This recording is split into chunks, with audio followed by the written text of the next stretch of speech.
In almost every team fights and skirmishes nowadays, the meta has shifted because you cannot play or win the game by macro. You have to be able to win fights and then close out the game. Should be okay into whatever's coming here, as looks like Wukong is going to be the decision. So a lot of teamfight capability from Liv Sandbox, but certainly looking a little bit more gauged towards later in the game around this Jinx. And of course, the laning phase for Wukong has never really been something. Need that energy in your life. I disagree. All right, got a bit of a playback here onto Keria as even Teddy trading a little bit aggressively here, but losing out, as you can see. As you can see, Jinx can use her mana pool to effectively gain prio in that lane, which is why Teddy and Keria have to back off. They tried as much as they could to maybe go for a new level 2, but unable to do so. As we pointed out early on, that is not a fun matchup for the Wukong. He will be fine, even in a matchup where he does fall behind. But early on, it is not wrong. It's just not a good idea. Maybe it's to stop himself from making the unfortunate play. I highly doubt it. I think it was probably just a misclick, thinking that perhaps he was level 7 instead or something like that. But perhaps if he had that little bit of extra damage on Q, he might have been able to kill us. Faker is going to save me from that line of thought as he does throwback Fate with the Emperor's Divide. He's 1 minion away though.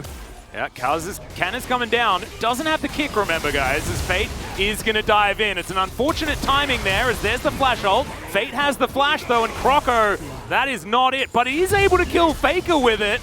Okay, I thought he was hunting after Cuz, but he is going to be able to get the Azir in the end. So I apologize, Croco. That's the double kill. As Canna comes in, no! he doesn't have it! He didn't even know that he didn't have it! As he's now burning down, and Fate's going to be able to grab the kill. What a disaster!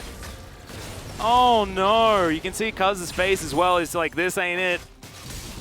But I can't believe it. I don't think Canna even knew that he hadn't leveled up the ult. What? That's crazy. Canna didn't make it over the wall. Cuz thought he smited a minion because he thought he was gonna hit level 6. If you hit level 6 there, you ultimate immediately the tower, and Faker doesn't die. And you better put on the carry pants, T1 bot lane. But no, Effort is there to save that play as well. Oh, what a disaster. Okay, break them all down for us here, Chronicle. I don't think I quite got him when we were casting this particular moment. Like I said, everything goes wrong. Cuz thinks he'll hit 6, but he doesn't have the initial minion, so the turret gets him an extra strut. Faker dies. Then Canna also, for some reason, isn't able to make it over the wall. Doesn't want to go for the risk of, you know, trying to go for a Q and then missing it and not being able to join the play. But I don't know why he just didn't use the ward over the wall and then... Let's see the pro view. I think that's the realization that set in there. Yeah, didn't say anything. 쏘리. 너 궁을 안 찍었냐? 쏘리. Even if you find that kick, I think you still might die. And I still think that, like... Yeah, I know. I don't think it was a bad play. I don't think it was a good play, irrespective of the situation. Exactly. However, I believe that was indeed the realization. Go over to Prince as well. It's going to even things out a lot. If this matchup is now Summit in trouble, we'll see how the decoy is going to work, as he does have the Cyclone. It looks like T1's not going to be able to do it. Out goes Cuz with the ultimate in response to this teleport from Fate. That's not how they really wanted this one to go. Getting the teleport certainly good, though, as Teddy's just going to take down Prince on the bottom side. Can't Lantern in time. Looking robbed.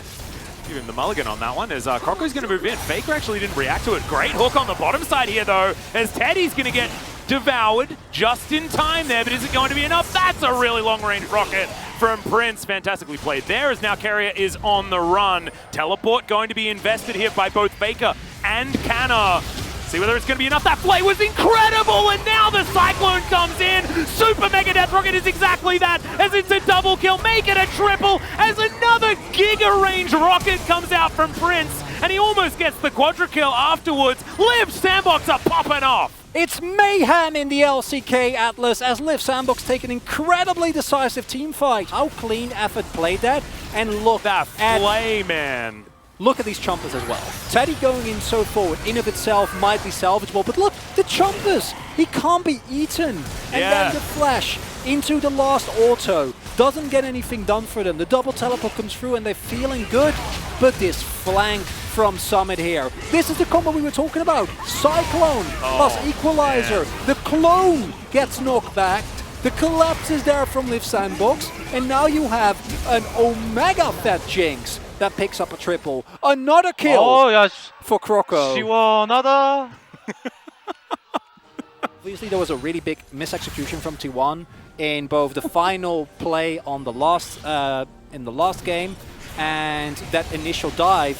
Oh, that's the red carpet for Canna as Effort's going to flash on forward, gets the flash out from Canna, starting to pop off. And yeah, this is what happens when you jinx this fed. You can just evaporate the Baron. And T1, yeah, they're going to find out now, but it's a little bit too late. They do lose a turret elsewhere, I believe, but it's not going to be an issue as Faker. He's going to use the ult this time around. It is going to be Summit actually getting hit by it, as he didn't want to go too deep. But now they will be able to easily take this one down as well. So the influx of gold is just ridiculous. What you need to do to win here is somehow get both Croco and Prince in the Shurima shuffle. And that's just impossible now. And also, like, look at this. The equalizer is so beautifully placed to break open the base as well as Prince possibly in trouble. He gets thrown back. Takes the lantern, though. Thank you very much, Effort. He's going to grab that kill onto Cuz at the same time. And Prince had a GA the whole time. Even if that hadn't worked, it doesn't even matter as T1 are just getting destroyed. It looks like a roller coaster ride for this Jinx. He's getting just ported around the map with this Thresh. They'll break open the base and maybe they'll just win at 24 minutes. A 2-0 for Liv Sandbox? What is happening in the LCK, Atlas? Well, Liv Sandbox are playing extraordinarily well. Chronicler, that's what they're doing. This Nexus is going to be taken down pre-24 minutes. I don't know what Liv Sandbox had for breakfast, but I want some. Seems to make you super good at the League of Legends. Wow.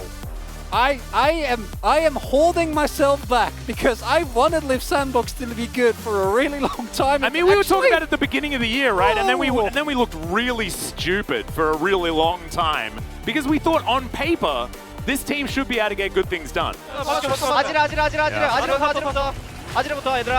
knew that was coming as it was coming. They were calling it out. Let's remember that Prince put together the GA. That's why he was comfortable standing that close to the turret, right? It felt like the decisions were made proactively and they understood why they were able to make all of these decisions as well. And it is something that ties into a often heard criticism of the LCK that we saw T1 exhibit in the first game. Which is just waiting and then looking for an opportunity that might not come, whereas teams like Afrika, teams like the Sandbox, KT as well when the win against Double Kia show, no, we will just take the game if you let us. Someone at the end there just said, why are we so good? Certainly feeling himself now, and I'm really glad that Liv Sandbox are getting some wins like this under their belt because we need to see what they do when they have momentum. Game, his Thresh was phenomenal. He was all over the map as per usual, and this is going to be his second POG as well.